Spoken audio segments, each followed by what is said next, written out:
Hello, historians. Today, we are going to dig a little bit deeper into the history of Egypt and talk about the Old Kingdom and the first intermediate period of Egypt. So, what are the three kingdoms? Archaeologists divide ancient Egyptian history into three big blocks of time. In each block of time, all pharaohs behaved and led the government in a certain way. These blocks of times were called kingdoms. Historians name these blocks the Old Kingdom, the Middle Kingdom, and the New Kingdom. And let it be known that the ancient Egyptians themselves did not use these labels. These are only labels that modern historians have come up with to talk about Egypt's long history. We are going to talk about the Old Kingdom today. First of all, it's important to note that Egyptian history is also separated into dynasties, which is one of your vocabulary words. And dynasties are a series of rulers from the same family. Each kingdom is made up of several dynasties. Before the Old Kingdom, there was something called the early dynastic period during Egyptian history. This went on from around the years 3150 to 2613 BCE. The early dynastic period was characterized by united Upper and Lower Egypt under one government led by a king. The leaders of Egypt were not called pharaohs until the New Kingdom. It is during this period that Egyptians started to believe that the gods chose their king. It is also during this period that a recognizable Egyptian culture started to develop and people practiced writing, arts, and sciences. The Old Kingdom of Egypt, from 2613 BCE to 2181 BCE, is also known as the Age of the Pyramids or Age of the Pyramid Builders because of the art of pyramid construction was perfected during this time, and the pyramids of Giza were constructed. Not a lot of written records of this time remain, and instead we have the pyramids as evidence. During the Third Dynasty of Egypt, people learned how to build with stone bricks instead of mud bricks. It was also during this dynasty that Egypt developed a strong, centralized government. And a centralized government is a government where big decisions are made by people who are high up in power, like the king and his second in command. During this time period, there were many great architectural achievements, so there were lots of achievements related to building things.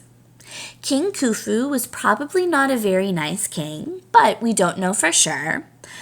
But he succeeded in constructing the Great Pyramid at Giza as his tomb.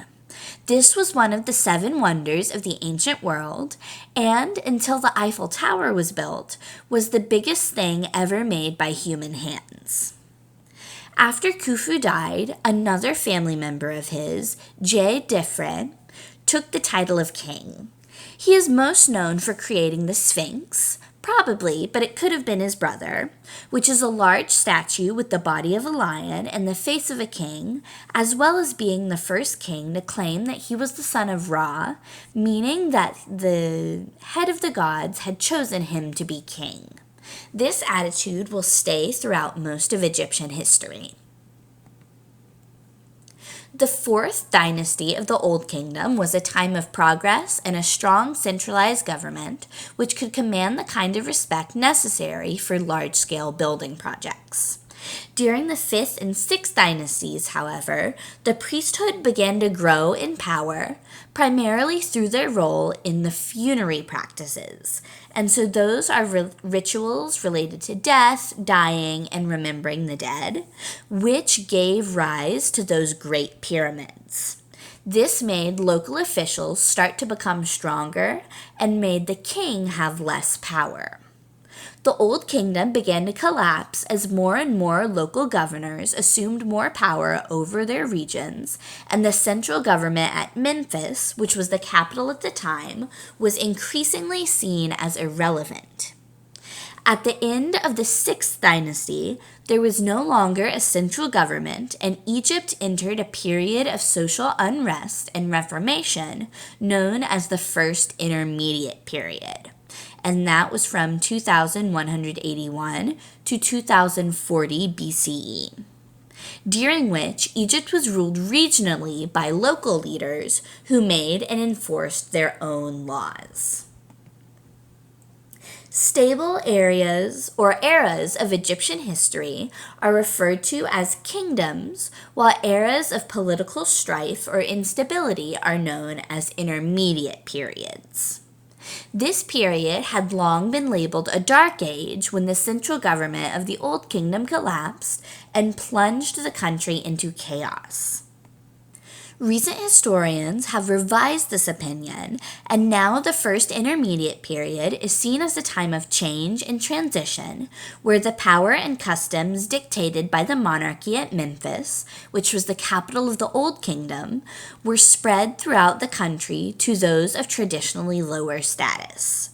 Those who previously could not afford elaborate homes, gardens, tombs, tomb inscriptions, or their own pyramid texts to guide them through the afterlife, now found that they could because the wealth was no longer only in the hands of upper class nobility. Normal people were now able to have nicer things. The First Intermediate Period, therefore, is characterized by an increase in the power of local government officials and a decrease in that of the central government at Memphis. This shift in power is evident in every aspect of the archaeological and literary evidence. The great monuments of the Old Kingdom on the scale of the pyramids at Giza were no longer built in the First Intermediate Period because there was no powerful central ruler to commission and pay for them, and no bureaucracy, which are levels of government, to organize the sizable labor force. Because there was no central government, Upper and Lower Egypt became independent again. In the 11th dynasty, and remember the Old Kingdom ended with dynasty number 6, many kings started to want their power back. In a series of political moves, they united Upper and Lower Egypt again over the course of a few hundred years, and once again created a strong centralized government. This led to the creation of the Middle Kingdom, which we will talk more about at a later time. And that is it for today.